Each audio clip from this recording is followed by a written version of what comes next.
hello tourists! Welcome to the place where ancient traditions are fused with modern life as if it were the most natural thing in the world.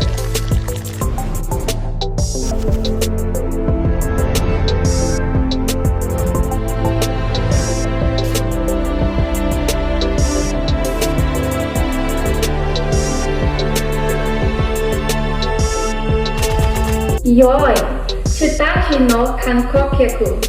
In English, good day tourist. Before we proceed to our exciting destinations, let me tell my name first. I am Emma and I will be your guide for today. In behalf of EXA Travel Japan Agency, we thank you for choosing us as your guide. We welcome you aboard. Everyone, we just have landed at Narita International Airport. It is the largest international airport in Japan. Narita International Airport, also known as Tokyo Narita, formerly and originally known as New Tokyo International Airport, is one of two international airports serving the Greater Tokyo area. The other one, being Haneda Airport, is located approximately 60 kilometers east of Central Tokyo. Our itinerary is within around Tokyo, Japan. Let me tell you a little background of Tokyo, Japan. It is officially Tokyo Metropolis. It is the capital and largest city of Japan. Its metropolitan area is the most populous in the world, with an estimated 37.468 million residents in 2018. Its metropolitan area is the largest in size and the most populous, with an area of 13,452 square kilometers. Tokyo is the political and economic center of the country, as well as the seat of Emperor of Japan and the national government.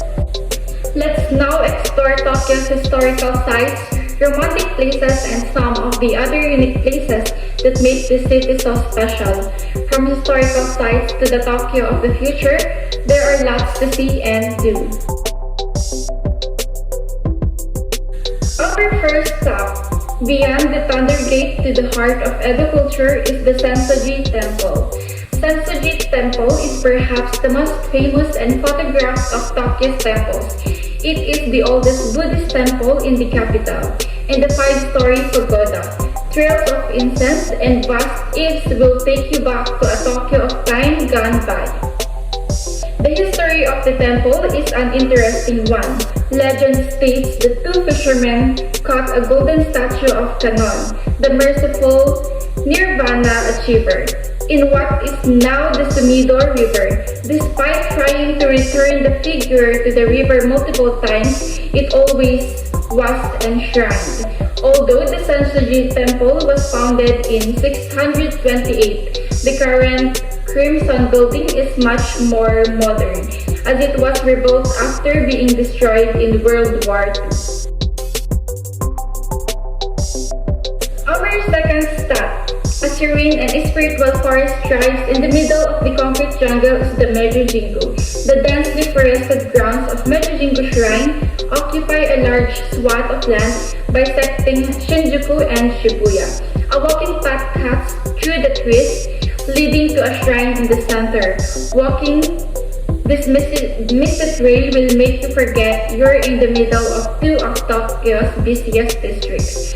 Meiji Jingu Shrine honors Emperor Meiji and Empress Shoken, who had led Japan through a period of rapid modernization, starting in the second half of 19th century. The facility's vast forest, which spans 170 hectares, was created by transplanting approximately 100,000 trees donated from all over Japan. The shrine celebrated its 100th anniversary in 2020. After your visit to Meiji Jingu Shrine, enjoy a stroll around the adjacent Yoyogi Park, followed by shopping and food in the surrounding, which include Harajuku, Omotosandu, Shibuya, and Shinjuku. In our third stop is Edo Period Paradise. Connecting the sea and the land is the Hamarikyu Gardens. Let's take a step into this beautiful Edo Period garden with tea house and discover a world separate from the high-rise buildings of the city. The garden is located on the edge of Tokyo Bay and is the only Edo garden to incorporate seawater into the garden's pond. The Hamariko Gardens are built around a central pond known as the Tide Inlet Pond. In the middle of the pond is the Nakajima Tea House, where you can sit down to enjoy a cup of matcha tea throughout the year. The garden's pond is connected to the sea and the water flows in and out with the tide, meaning the park is in a permanent state of flux. Throughout the park, there are a number of plum and cherry trees which blossom throughout spring. You can see autumn foliage from the end of October, peaking in early to mid-November. In our fourth step is a museum for architecture aficionados and history buffs is Edo Tokyo Open Air Architectural Museum. It offers an off-the-beaten-track look at Japanese culture. The museum was established in 1993 by the Tokyo Metropolitan Government. Despite its young age, the architectural park serves as a cultural center with centuries-old buildings relocated and preserved on its grounds. Spend hours exploring historical buildings and discover the cultural behind their walls. In addition to architectural ruins and restored buildings, the museum is also host seasonal events that bring traditional Japanese history to life. When you need a break, visit one of the on-site eateries or take a look in the museum shop. To our fifth step, the new hub of 2020 Olympic and Paralympic Games. On the outskirts of Shinjuku is one of Tokyo's most important new developments, the new National Stadium. This huge new stadium is to be the centerpiece of 2020 Tokyo Olympics and Paralympic Games, designed by renowned Japanese architect Kengo Kuma. It is set to host some of the Olympic and Paralympics most popular events, including the 100-meter sprint. The new National Stadium is set to open in November 2019 for a full 6 months of testing and fine-tuning before the start of Olympic and Paralympic Games in the summer of 2020. The stadium will host the opening and closing ceremonies of the Olympics and Paralympics as well as the competitions, track and field events. Our sixth step is the Tokyo Sky Tree. Rising above the city, Tokyo Sky Tree is the capital's newest attraction and as of 2018, the tallest tower in the world, exactly 634 meters tall.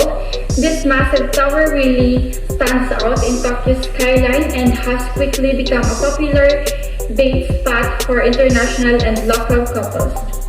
The wide windows of Tembo Deck offer 360-degree visitors stretching all the way out to Mount Fuji. Visitors will reach Tembo Deck, the first of the decks. Seconds to travel, the lofty 350 meters for an even higher voltage point. There is a second deck, Tembo Galleria of 450 meters, while the views are spectacular all day long. Watching the sunset and the city lights come up to life below is particularly romantic. Seventh step is the original icon of Japan's capital, the Tokyo Tower. The height of 333 meters was built in 1958. The 2018 marked the 60th anniversary and the refurbishment was conducted on a larger scale. You can choose to take the elevator or walk up 600 steps to the main deck, located 150 meters above the ground. If you are lucky, on sunny days, you can even catch a glimpse of Mount Fuji rising in the distance. If you are not afraid of heights, try standing on the glass door sections and look directly down to the ground, almost 145 meters under your feet. The very top deck, up to 250 meters, was renovated in early 2018, adding top seal curvy mirrors and LED lighting effects to give the feeling of floating above the city in a high-tech spaceship. Our last stop is the Tokyo's most iconic bridge, the Rainbow Bridge. It arches over Tokyo Bay, linking Odaiba with the rest of Tokyo. At night, the multicolored lights of the bridge set against the glowing Tokyo skyline look something from the movie Blade Runner. View from the bridge over a cocktail from a trendy bar or take a mini cruise and dine on the water. You can also walk on the bridge but expect it to take a good 30 minutes. For a less strenuous perspective and off the bridge, hop in the Yurikoma SkyTrain. Thank you so much, my dear tourists. That is all for today. I hope you enjoyed our tour. Once again, in behalf of Exo Travel Japan Agency, we thank you so much for having us. Arigatou gozaimashita.